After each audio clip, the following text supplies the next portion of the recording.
नमस्कार, मैं हूं पूजा सिंह और आप देख रहे हैं राजपथ उत्तर प्रदेश। दोस्तों, हाजिर हूं एक नए वीडियो के साथ। इस वक्त पूरे देश में एक ही टॉपिक है, एक ही चर्चा है और वो है वक्फ संशोधन बिल, जिसे पास कराने में मोदी सरकार कामयाब हो गई है। अब विपक्ष ने बहुत ज्यादा नाराजगी के साथ मोदी सरकार पर हमला बोला है, इसके खिलाफ आवाज उठाई है। संसद में तीखी बहस हुई और दोनों सदनों में ये पूरे बहुमत के साथ ये बिल पास हो गया। और जो विपक्ष है वो इससे बेहद नाखुश है, बहुत ज्यादा नाराज है। और जो मुस्लिम समाज है वो भी कहीं ना कहीं अपने आप को बहुत ज्यादा ठगा हुआ महसूस कर रहा है, क्योंकि उन्हें उम्मीद थी कि जो लोग इस समय पर, इस मौके पर उनके साथ खड़े होंगे, वो उनके साथ खड़े नहीं हुए। फिर वो चाहे नीतीश कुमार हो, चिराग पासवान हो, आपके जयंत चौधरी हो, इन्होंने समय समय पर मुस्लिम समाज का वोट तो ले लिया चुनाव के दौरान, लेकिन जब समय आया साथ देने का तो ये पूरी तरीके से पीछे हटते हुए दिखाई दिए। साथ ही साथ मोदी सरकार के साथ इन्होंने अपनी हाँ में हाँ मिलाई।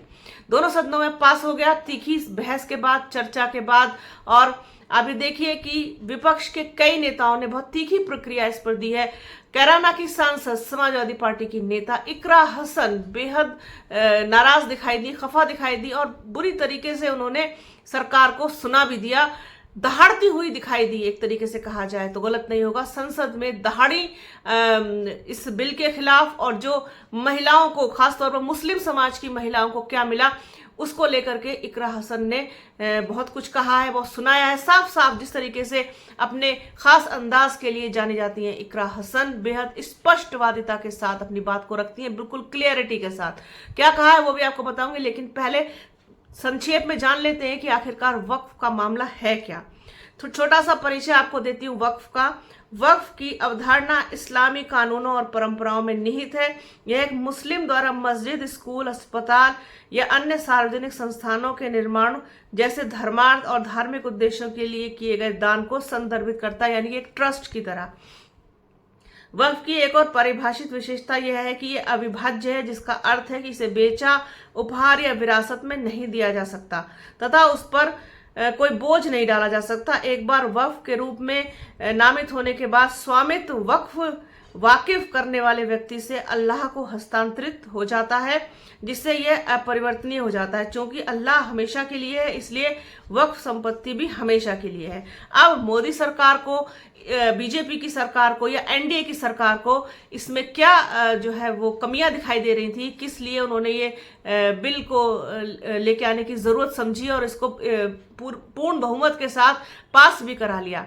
क्या थी वो कमियां जिनका वो समाधान करना चाहते थे, लंबे समय से जो उनके लिए मुद्दे बने हुए थे वक्फ को लेकर के, वो क्या थे वो आपको बताते हैं।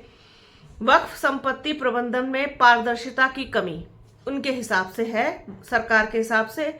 वक्फ भूमि अभिलेखों का अधूरा सर्वेक्षण और म्यूटेशन, महिलाओं के उत्तराधिकार अधिकारों के लिए अपर्याप्त प्रावधान, अतिक्रमण सहित बड़ी संख्या में लंबे समय से चल रहे मुकदमे। वर्ष 2013 में 10,381 मामले लंबित थे, जो बढ़कर 21,618 हो गए, 21,618। किसी भी संपत्ति को अपनी जांच के आधार पर वक्फ की संपत्ति घोषित करने की वक्फ बोर्डों की अतार्किक शक्ति, सरकारी भूमि को वक्फ घोषित करने से जुड़े कई विवाद, वक्फ संपत्तियों के उचित लेखा जोखा और लेखा परीक्षण का अभाव, वक्फ प्रबंधन में प्रशासनिक अक्षमता, ट्रस्ट संपत्तियों के साथ अनुचित व्यवहार, केंद्रीय वक्फ परिषद और राज्य वक्फ बोर्डों में हितधारकों का कम प्रतिनिधित्व। तो ये जो मुद्दे थे सरकार की तरफ से, ये वो मैंने आपको बताए हैं। अब इस पर, पूरे मामले पर इकरा हसन की क्या प्रक्रिया, हालांकि प्रतिक्रिया उन्होंने जिस तरीके से दी है वो तमाम सोशल मीडिया हैंडल्स पर वायरल है, उनके तमाम वीडियोस वायरल है।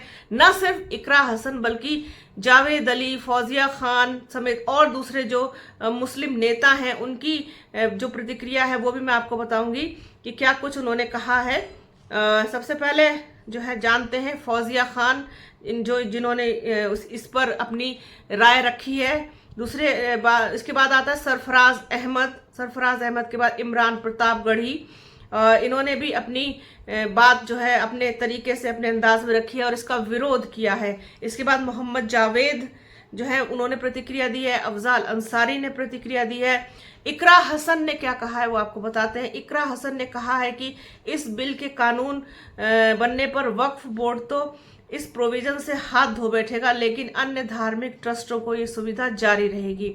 इससे भारतीय संविधान के आर्टिकल 14 और 15 का सीधा उल्लंघन है, जो धर्म और जाति के आधार पर भेदभाव और कानून के सामने सभी की बराबरी पर जोर देता है। मैं इसके साथ ये भी कहना चाहती हूँ कि सत्ता के जो लोग एक दूसरे की पीठ थपथपा रहे हैं कि वक्फ बिल अमेंडमेंट इन्होंने जो दिया है उसको एक्सेप्ट कर लिया गया है, लेकिन इनकी शरारत यह है कि उसके साथ एक ऐसा प्रोविजन इसमें शामिल किया गया है जिसके आधार पर यह कहा गया है कि अगर कोई भी वक्फ की संपत्ति विवादित हो तो वे अपना वक्फ स्टेटस खो देगी।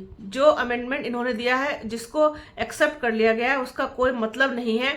इससे इनकी नीयत जो है वो साफ जाहिर हो रही है कि आखिरकार ये लोग चाहते क्या है।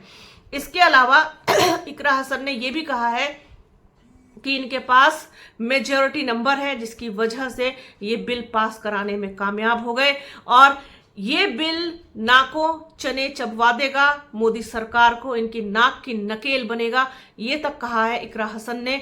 इस बिल को लेकर के बेहद नाराज दिखाई दी। इन्होंने कहा जो तर्क इन्होंने दिए हैं, चाहे वो महिलाओं की बराबरी का हिस्सा हो या फिर गरीबों के उत्थान की बात हो, पारदर्शिता की हो, ये पहले से ही मौजूद है। वक्फ में महिलाएं पहले भी थी, गरीबों के बारे में पहले भी सोचा जाता था, लेकिन ये जो सरकार बता रही है कि हमने इन पॉइंट्स के साथ इसमें संशोधन किया है वो सरासर गलत है, जिससे इनकी जो नीयत है वो साफ जाहिर हो रही। तो इस तरीके से सरकार को जमकर सुनाया, सरकार के धागे खोल कर रख दिए इकरा हसन ने।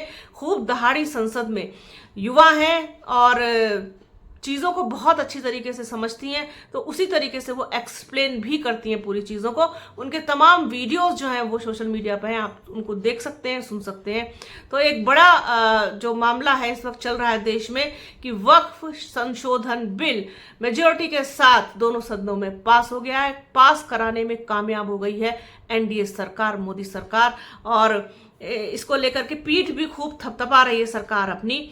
विपक्ष नाराज है, सुप्रीम कोर्ट जाने की बात कर रहा है, मुस्लिम समाज नाराज है, अपने आप को ठगा हुआ महसूस कर रहा है। तो ये एक जरूरी बात, एक जरूरी चर्चा, साथ ही साथ इकरा हसन की बात सोचा अपने दर्शकों के साथ इसको शेयर किया जाए। तो बने रहिए हमारे चैनल के साथ, हमारे चैनल को लाइक कीजिए, शेयर कीजिए, सब्सक्राइब कीजिए, बेल आइकन घंटी जैसी आकृति जरूर दबाइएगा जिससे कि आने वाले वीडियो का नोटिफिकेशन आपको मिल सके। वीडियो को प्लीज़ पूरा देखिएगा, ज़्यादा से ज़्यादा शेयर कीजिएगा। अपना और अपनों का बहुत ख्याल रखिए। जल्द मिलूंगी आपसे एक नए वीडियो में, एक नए मुद्दे के साथ, एक नई चर्चा में। तब तक के लिए जय हिंद।